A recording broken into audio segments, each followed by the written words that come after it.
All right, are you Jonathan Stinnett? Yes, ma'am. All right, you are here, Mr. Stinnett, on case 2021 CRA 2676. That is one count of kidnapping. It is a first-degree felony. You're also here on one count of abduction. That is a third-degree felony. And you do have accompanying misdemeanor, and that's case 2021 CRB 2677. One count of interference with custody. That is a first-degree misdemeanor. Now, in our courtroom, Mr. Stinnett, we do have Attorney Fisher from the Stark County Public Defender's Office, who will be representing you for the purposes of this morning's initial appearance. We also do have Prosecutor Ahmed representing the state of Ohio, as well as our victim advocate in the courtroom.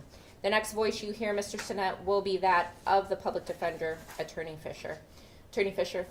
Thanks, Your Honor. On the felonies, we'll request a preliminary hearing on the misdemeanors and a not guilty plea. We acknowledge receipt of the complaints and waive the reading of the complaints and waive any service defects, and we request the setting of a bond. Thank you. All right, Prosecutor Ahmed, is there anything the state would like to put on the record with regard to victim information or bond? Yes, Your Honor, thank you. May it please the court, as the court is aware, may be aware, the victim in this matter was a 5-year-old girl that was abducted, and the defendant continued as a fugitive of justice. He had a large sum of money on his person, and there's evidence that indicates that this was premeditated and that he wanted to see the child before stating his plans to move to Kalamazoo. This was a cooperative investigation that involved the FBI, the National Center for Missing and Exploited Children, and other state agencies. The evidence suggests also that the child was taken across multiple state lines. She was ultimately located in Illinois. There's evidence to state that she was also taken to Michigan as well. All of which at these times the child's life was put in jeopardy. An Amber Alert was issued, causing alarm and panic in the community. He eventually was brought back over from Illinois and brought to our jurisdiction. And I believe throughout the pendency of this matter, he's demonstrated in the strongest possible way that he is a flight risk. The victim disclosed that she asked the defendant to return to her home multiple times. He has shown himself to be a danger to the victim, a danger to the community, and the state's recommending a $1 million bond. Thank you. Is there any victim information you'd like to put on the record, Ms. Crystal? Yes, Your Honor. I did speak with the victim's mother. She is requesting a no contact order. The defendant is no relation to the child, and at this time a high bond is requested as well. Thank you. All right, for all the factors that were just stated by the prosecutor, that being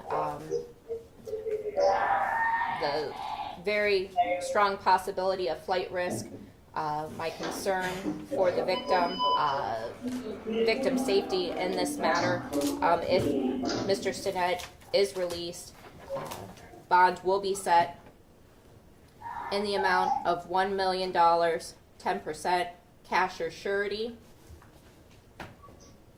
There will be a no contact order with the minor victim and the victim's family.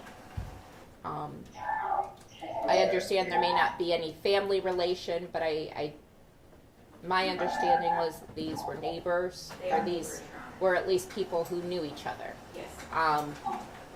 So absolutely no contact or communication with the minor victim or any of her family.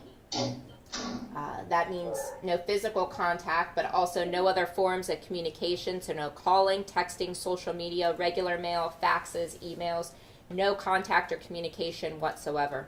It also means no one on your behalf can have any contact or communication with the family.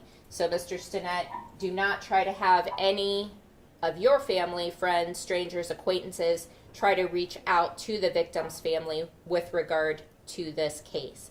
No contact means absolutely no contact or communication whatsoever.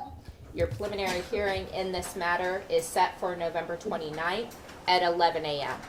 Now, while you're being held out at the Stark County Jail, the public defender will send an investigator out to speak with you. They will represent you then at that preliminary hearing on November 29th. if you are able to make bond somehow and you are released from the jail, you need to make sure you show up for your prelim, and you need to make sure that you go through the interview process with the public defender to secure their services before your preliminary hearing. Do you have any questions, Mr. Stinnett, that I can answer for you, or your public defender can answer for you? No. No. Attorney Fisher, anything further? Nothing further, Your Honor. Prosecutor Ahmed? Nothing further, thank you, Your Honor. That'll be it, Mr. Stinnett. Second, please.